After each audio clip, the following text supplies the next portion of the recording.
Lu cinta Luna atau Barbie Kumalasari? Oke guys, 3, 2, 1, go. Oke guys, selamat siang semuanya. Hari ini kita punya tamu yang baru, yang lebih spesial lagi, dan selalu spesial. Dia adalah ketua umum dari Toyota Batam Community dan dia adalah sekretaris umum HIPMI Kota Batam. HIPMI itu Himpunan Pengusaha Muda Indonesia Kota Batam. Dia sekretarisnya dan masih banyak organisasi-organisasi lain yang dia ikutin. Nah, kita bakalan ngobrol bareng dia untuk bahas ya sedikit banyak tentang lu mau bawa kemana sih ekonomi Batam saat ini dengan kondisi yang gue bilang sih parah ya. Usaha gue sih terdampak banget gitu.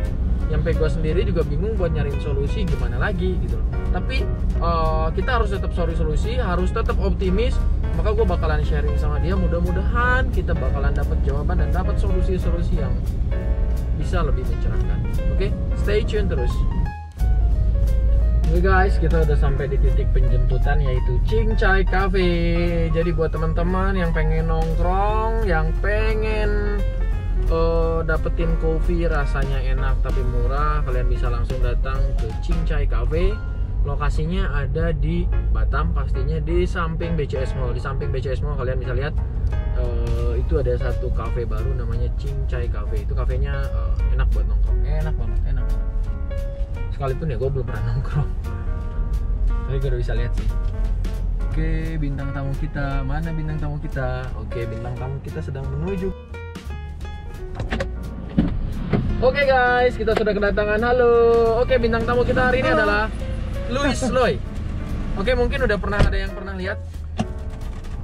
Bro Luis ini kebetulan adalah salah seorang petinggi di Tobacco. Dia juga salah satu sekretaris, bukan salah satu, memang sekretaris HIPMI Kota Batam. Ya kan? Betul, saya. Apa kabar? Baik. Nampaknya lebih lesu daripada biasanya. Ya, sekarang dengan kondisi seperti ini, walaupun lusuh tapi kita juga tetap harus bertahan. Oke, good. Tapi jangan cerita sedih, oke? Karena lu sekarang ada di acara CCB, Cakap-Cakap Berkah. Yang pasti bukan acaranya Riko, karena acaranya Riko CS, Cakap-Cakap Sampah. Oke? Ya kan? Oke. Lu udah datang ke tempatnya gue udah undang lu, terus baru lu datang. Tapi biasanya orang yang datang ke tempat gue tuh harus terima 5 pertanyaan. Oke, yang nggak bisa nanya kenapa, tapi jawabannya cuma lu harus pilih. Oke, pilih salah satu. Oke. Ya, gue harus diam dulu karena gue harus buka handphone. Oke, dan lu harus pakai sabuk pengaman. Kenapa? Karena ini direkam. Oke. Lu harus jawab dengan cepat ya. Oke, jawab dengan cepat, nggak usah tanya kenapa. Oke, siap? Siap. Nyalek DPR kota atau DPR provinsi? DPR kota atau provinsi? Niatnya sih nggak arah ke sana. Ayo jawab aja. Kota dah. Kota ya, oke. HIPMI atau Tobacco? HIPMI ya, oke. Merah atau biru? Merah. Merah ya, oke. Gak usah tanya kenapa lo, nanti simpulkan sendiri aja. Lu cinta Luna atau Barbie Kumalasari? Ayo. Lu gak kenal orangnya? Masa lu gak kenal lu cinta Luna? Barbie Kumalasari. Oke, Barbie Kumalasari ya. Ini yang kasus ikan asin itu lo tahu kan? Oke, ini pertanyaan pamungkasnya, pramugari atau SPG? Pramugari dong. Oke. Sip. Oke. Thank you. Memang ya lo nggak usah tanya kenapa, cuman lo kira-kira nanti simpulin sendiri aja. Oke. Ya, kita next sebenarnya kita mau ngobrol-ngobrol sama, enak panggil Om Luis lah sebenarnya. Bro lah, masih muda. Jadi panggilnya bro aja. Oh iya ya, karena ada di HIPMI ya. Iya, benar. Karena kalau nggak itu mungkin HIPTU ya, Himpunan Pengusaha Tua gitu ya. Oke. Sedikit gue mau nanya sebenarnya. Sekarang kita lagi susah. Jangankan banyak orang yang lagi sedih lah. Gue lagi sedih. Kenapa ya? Dampak corona terhadap Kota Batam. Menurut lu seberapa keras sih dampak corona terhadap Kota Batam ini? Kalau menurutku secara pribadi ya, mau bilang dampaknya benar-benar dampak banget. Bahkan itu bukan hanya di Batam, bahkan dunia ya. Ya pastinya. Dunia. Nah, cuman kan di sini ada beberapa sektor yang mungkin mereka masih bisa tetap survive. Nah, tapi ada juga beberapa sektor yang terasa dampaknya. Tapi di situ bukan hanya karena dampak ini kita hanya bisa berpikiran untuk bertahan aja udah bersyukur. Iya, benar. Tapi gimana cara kita bisa membuat satu kesempatan ini menjadi survive. Oke. Tapi ya memang gede banget sih dampaknya ya, bro. Bener. Terus Oke. ya gue jujur aja, usaha gue tuh kayak sampai gue bikinin kayak gini jadinya sekarang. Iya. Mau nongkrong bingung, duit nongkrong dari mana ya kan? Mau jualan sanitizer udah murah. Jadi serba salah gitu loh, serba bingung. Ada sanitizer lagi laku, barangnya nggak ada, ya kan? Sekarang barangnya ada, Pak. Barangnya banyak, jualannya yang kurang laku gitu. Jadi bingung gitu loh ya. Kalau gue sih di bisnis gue ini hancur-hancuran banget ya di bisnis gue. Artinya ini bener-bener nggak pernah gue bayangin sebelumnya bahwa force major yang kayak begini tuh ada gitu loh. Terus menurut lu kondisi Batam nanti setelah corona gimana nih? Oke, kita nggak usah bicara kondisi Batam ya, karena mungkin gue secara pribadi, ya gue masih bisa dikatakan gue masih junior nih, dari segi pakar ekonomi ataupun pengusahanya gitu. Tapi dari segi secara pribadi kita menjalani usaha ini, gue berpikir gini, artinya dalam kondisi pandemi gini kita harus berpikiran positifnya. Positifnya itu apa? Karena selama ini yang kita lihat salah satunya di Indonesia, ya mungkin di negara-negara lain orang udah berpikirannya era digital 4.0. Tapi di Indonesia ini memang udah beberapa udah berjalan. Oh, yang digital. Tapi ya? Digital. Pasar kaget ya? Ya, pasar kaget. Benar. Nah, jadi memang di sini dalam kondisi pandemi ini kita jangan ambil hal negatifnya lah, kita ambil hal positifnya dulu. Oke. Positifnya itu adalah gimana cara kita semua masyarakat maksudnya di-push, didorong agar kita lebih bisa mengetahui atau pengetahuan tentang digital gitu. Salah satunya mungkin dunia online. Ya itu salah satunya semua. Ya, tadi kan banyak kesulitan lah untuk masyarakat kita menyentuh ke dunia online itu loh. Nggak gampang loh, bro. Nah, ini tentu makanya PR kita bersama, gimana caranya kita bisa edukasi ke masyarakat umum agar mereka bisa lebih mengetahui tentang dunia digital. Kenapa? Salah satu hal contohnya sama seperti gua dulu jalanin usaha salon mobil ya, coating mobil. Bisa dikatakan zaman pada saat itu 2014 ya. Itu bahkan di Batam cuma ada 1 atau 2. Gua termasuk orang yang kedua buka di Batam. Di situ yang awal persepsi bisnis kita melihat, wah, pangsa pasar di Batam tuh besar. Apalagi kita bisa lihat di showroom 1 bulan penjualan tuh bisa ratusan bahkan ribuan unit. Oh ya, benar-benar di tahun itu ya. Di situ yang kita lihat nangkap, wah, ini salah satu peluang dan target kita gitu. Tapi pada saat berjalan melenceng nih dari apa yang kita targetin. Oke, seperti biasa lah. Artinya masyarakat masih belum teredukasi apa itu. Ya, belum mengerti. Coating itu apa gitu. Nah, sama halnya dengan yang sekarang ini kita lihat. Kenapa? Belum semua 100% masyarakat mengetahui tentang digital ataupun online. Makanya inilah salah satu PR kita bisa memberikan satu edukasi, artinya bukan kita sok pintar ya, tapi sama-sama belajar untuk di dunia online. Ya, tapi salah satunya dengan di pasar kaget. Ya, tapi kan sebenarnya harus survive juga karena ya dunia online untuk mengedukasi itu nggak gampang. Benar. Nggak gampang, susah banget itu. Buat ngajarin orang pakai aplikasi pasar kaget itu ribet. Oke, memang nggak gampang. Ataupun salah satu kita bisa dibilang bisa bilang itu ribet. Tapi gimana caranya? Edukasi ini sangat penting. Karena kalau kita bilang ribet, masih banyak kok orang yang masih pegang HP, masih ada zaman-zamannya Samsung. Udah bisa chat-chatan walaupun dia masih kagok-kagokan tapi masih bisa chat. Berarti artinya mereka masih mampu untuk belajar, bukan nggak mampu gitu. Oke, setuju. Good gitu. Itu benar-benar. Koko Luis, enaknya Koko Luis loh. Kayak Koko terus gua jadi apa namanya itu ya di food court gitu loh. Oh, iya. Ya kan, suasananya tuh ya suasana food court lah. Bro Luis ini pemain badminton bagus, sekalipun dia tangan kidal, ya kan, apalagi kalau pakai tangan kanan. Terus bisnisnya banyak, kontraktor iya, ya kan. Yang belum pernah buka kayaknya bisnis massage ya. Hampir ya kemarin.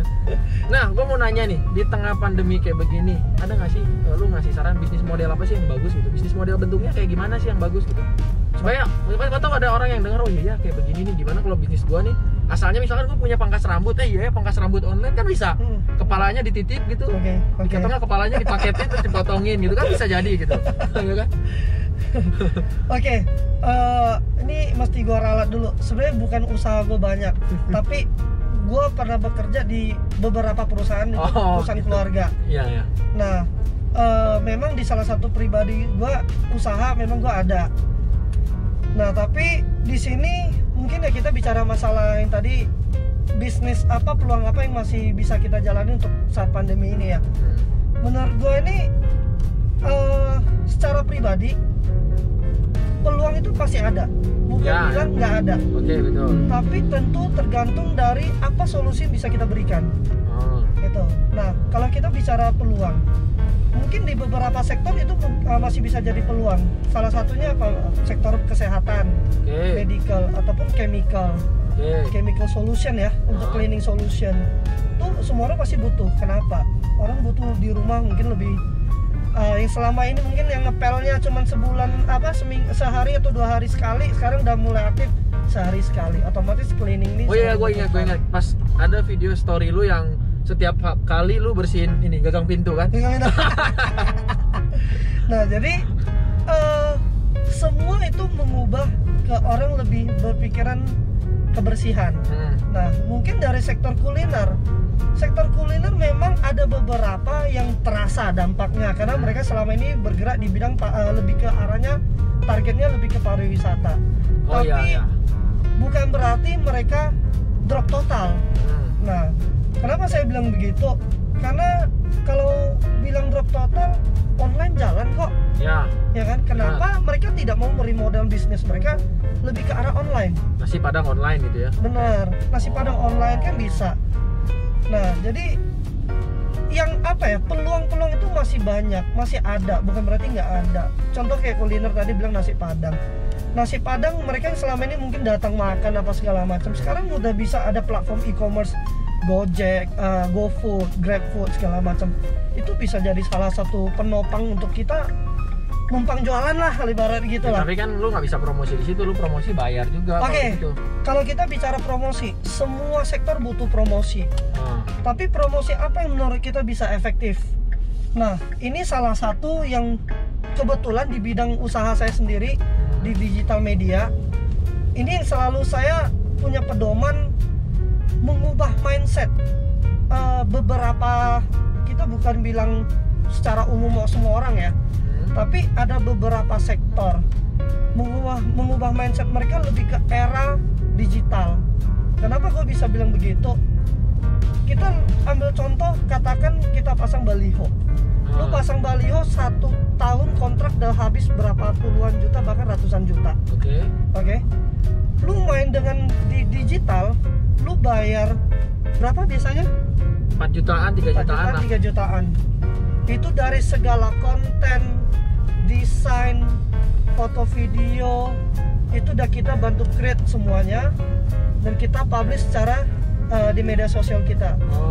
Tapi tentu di sini kan ada beberapa, salah satu yang paling efektif apa? Ya placement ads-nya ini. Ya benar placement ya kan? ads-nya. Nah, inilah salah satu target kita. Tapi yang perlu diketahui, placement ads ini memang tidak sembarangan analisis. Enggak, lu harus jelasin dulu placement ads itu apa sih gitu. Orang enggak. Placement ads ini ibaratnya seperti kayak lu bayar jasa promosi lah di baliho. Tapi kalau ini secara online-nya dengan ibaratnya lu bayar itu target, kalau nggak salah gua di Facebook ya, lu bayar numpang promosi di situ Rp10.000 itu untuk 1000 user. yang bisa melihat produk kita. Berarti placement tuh lebih ke penempatan usernya itu siapa gitu dan pekerjaan apa yang ada cocok dengan bisnis yang jual. Nggak mungkin misalkan contoh bisnis lu jual misalkan bisnis lu jual mobil, nggak mungkin kan lu jual mobil di Batam, nggak mungkin kan lu tawarin ke yang ada di Facebook yang ada di Tanjung Pinang misalkan kayak begitu kan placement tuh. Jadi nah ini salah satu juga itu targetnya. Memang semua orang bisa bilang mereka bisa menggunakan placement ads, tapi target sasarannya tepat atau enggak belum tentu. Kenapa gue bilang begitu? Karena strategi itu butuh analisa. Yang punya analisa ini ya salah satunya bukan kita bilang semua orang yang dia bikin sendiri bukan berarti dia nggak bisa ya, bisa. Tapi yang lebih expertnya kebetulan di sini gue sendiri juga bukan katakan gue expert, tapi kebetulan gue punya mentor di situ. Oh ya. Di dalam tim digital gue punya satu mentor. Nah di situ artinya kita sama-sama begini ya strateginya gitu loh. Dan itu memang rata-rata rahasia dapur lah. Ya, oke. Betul. Tapi di sini dimana kita lebih meminta teman-teman semua coba merubah mindset lebih ke era digital, promosi di digital, secara digital. Yang saat ini PR saya di tim saya sendiri Yellow Face, kami punya satu visi misi. Di dalam kondisi pandemi ini kami pengen membantu UMKM lokal. Oh ya, good. Itu salah satu visi misi kami saat ini. Kenapa? Kadang-kadang UMKM lokal ini memang mereka mengerti tentang sosial media, posting segala macam. Tapi sembarangan ya. Tapi kan tidak konsisten dan asal-asalan. Betul, nggak terpola lah. Benar. Gitu kan. Nah inilah salah satu mengapa kami lagi pengen fokus di situ. Itu sih sebenarnya yang bisa saya inilah, maksudnya kita sharing lah ya. Oke, emang keren lah ya. Bro Louis ini ngejelasinnya keren, dia bisa panjang lebar. Mungkin karena dia nggak puasa. Baru habis makan ya. Ya salah satunya. Tapi memang keren penjelasannya, guys. Bisa ditonton betul-betul dan benar-benar diperhatiin bahwa ya benar sih yang dia sampaikan juga bisnis sekarang harus digital. Kenapa? Karena orang-orang yang berada di bisnis digital di tengah pandemi ini mereka nggak pusing. Karena tetap ya orderannya tetap masuk, omsetnya tetap terjadi, mungkin ada penurunan, tetapi kan nggak signifikan gitu loh. Karena apa? Bisnis mereka udah siap di kondisi seperti ini. Karena digital lu nggak perlu lagi ketemu langsung face to face. Benar. Dan dengan digital begini ya ibaratnya segala sesuatu lebih efektif dan efisien. Masalah itulah. Sudah tadi dong ngomong panjang lebar terus nggak terekam. Gimana caranya supaya bisnis itu bisa kembali ke normal?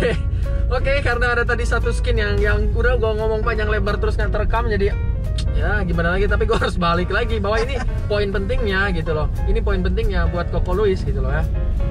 Oke, Koko Louis adalah orang yang paling banyak pengalamannya. Gua rasa sih banyak pengalamannya di dunia bisnis model begini, model begitu, dan model yang lain-lain. Saya harus banyak belajar. Ya, betul. Salah satu calon ketua HIPMI di Kota Batam, insya Allah terpilih jika menang. Amin. Kalau nggak menang ya nggak terpilih ya. Ya, bukan rezeki kita. Oke. Jadi begini, gue mau nanya, bisnis gue adalah bisnis perdagangan, oke? Ini kena banget dampaknya. Nah, kira-kira kalau menurut lu, untuk bisnis perdagangan, terutama perdagangan yang retail ya, oke, kayak orang yang jualan gorengan gitu loh. Nah, kondisi sekarang kan daya beli masyarakat juga lemah, menurun. Oke, hal apa ya yang harus dilakukan supaya ekonomi ini kembali normal atau cepat kembali stabil, supaya daya beli masyarakat yang tadinya sekarang itu posisinya ya lagi kurang baik menjadi baik kembali. Dan terutama di beberapa sektor kan banyak yang ditutup gitu loh. Nah, kira-kira menurut pandangan seorang calon ketua HIPMI? Nah, kalau kita bicara untuk mengharapkan mereka kembali normal, ini agak sulit deh untuk gua bikin statementnya ya. Kenapa ya?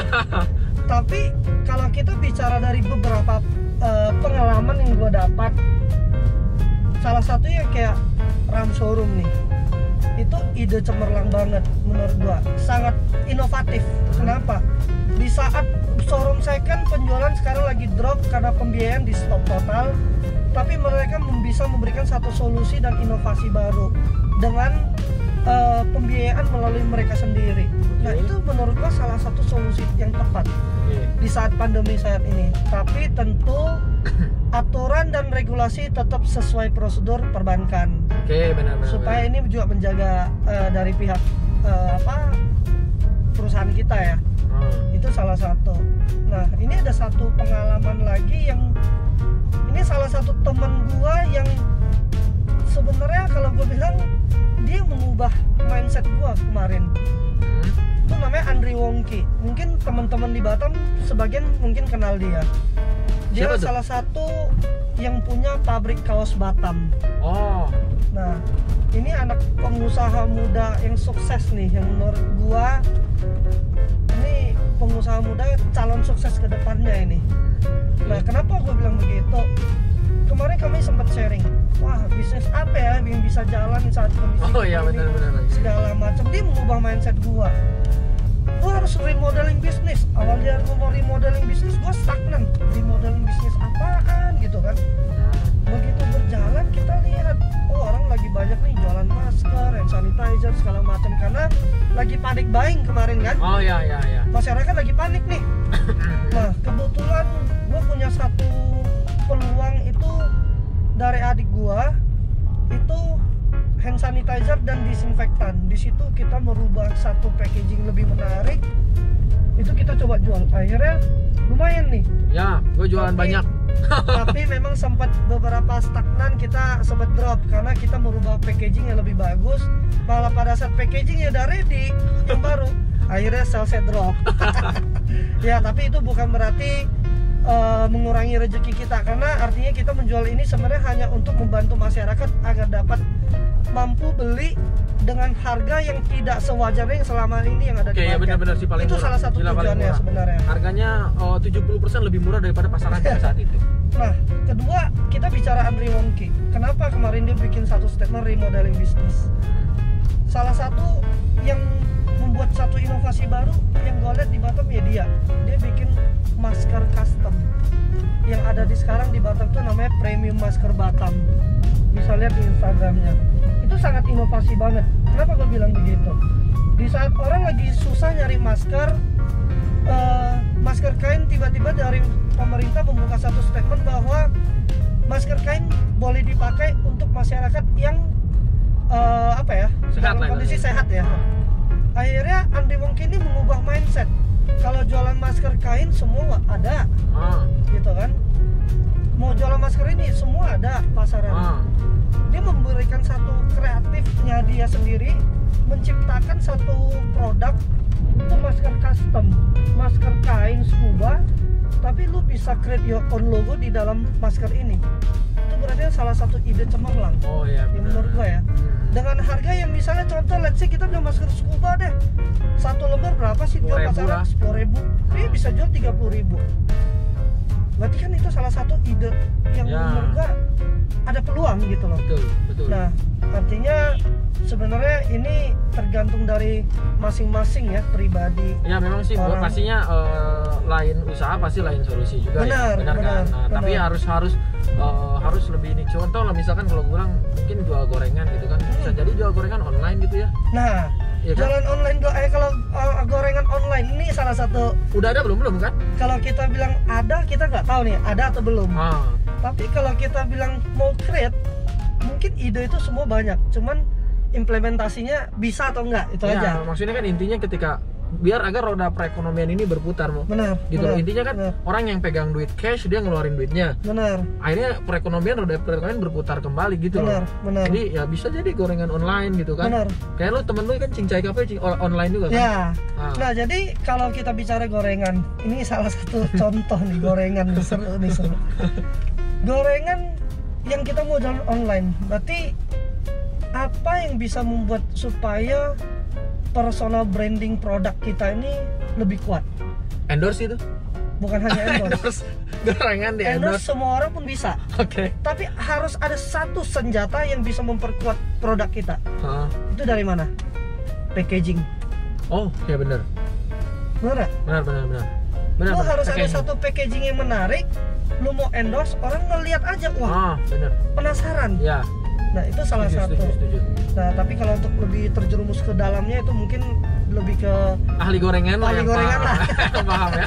kalau kita cuma memberikan satu ide aja sebenarnya. Iya, gue sempat juga ngasih ke Medi, dia bilang cerita Medi kan tukang minjemin duit. Oh, Tapi bukan lintah darat dia. iya. Jadi dia minjemin duit terus udah bilang jualan lagi sepi, nggak ada orang yang mau pinjam duit. Ya udah lu biayain orang yang mau nikah lagi kan bisa.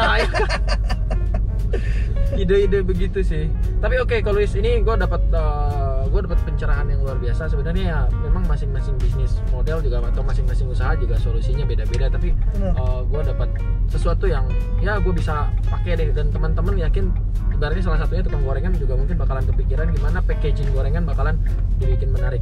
Thank you banget buat hari ini. Gue seneng banget bisa ketemu Koko. Udah lama gak ketemu Koko, ternyata Koko makin bulat. Makin subur ya. Mudah-mudahan buat teman-teman yang penasaran dengan jawaban tadi, pramugari atau SPG atau merah atau itu bisa jawab sendiri aja, dikira-kira sendiri aja kenapa dia pilih itu gitu ya. Oke, nanti dikira-kira sendiri aja. Oke, thank you buat semuanya yang udah nonton. Makasih banyak buat Ko Luis, mudah-mudahan sehat selalu dan dipanjangkan umurnya. Hari ini ulang tahun ya? Belum, masih lama. Oke, jangan lupa mau follow terserah Instagramnya Luis, Instagram aku juga terserah, mau follow nggak, mau kepoin boleh karena kita nggak gemuk ya. Saya kan kepoin aja nggak masalah tanpa perlu follow. Oke, thank you banget. Semoga kita sehat selalu. Assalamualaikum warahmatullahi wabarakatuh. Thank you guys. Don't need no nightmares, nah nah nah nah. Don't need no stress, girl, nah nah nah nah. Just me and your songs alright, girl. I want nobody but you. I want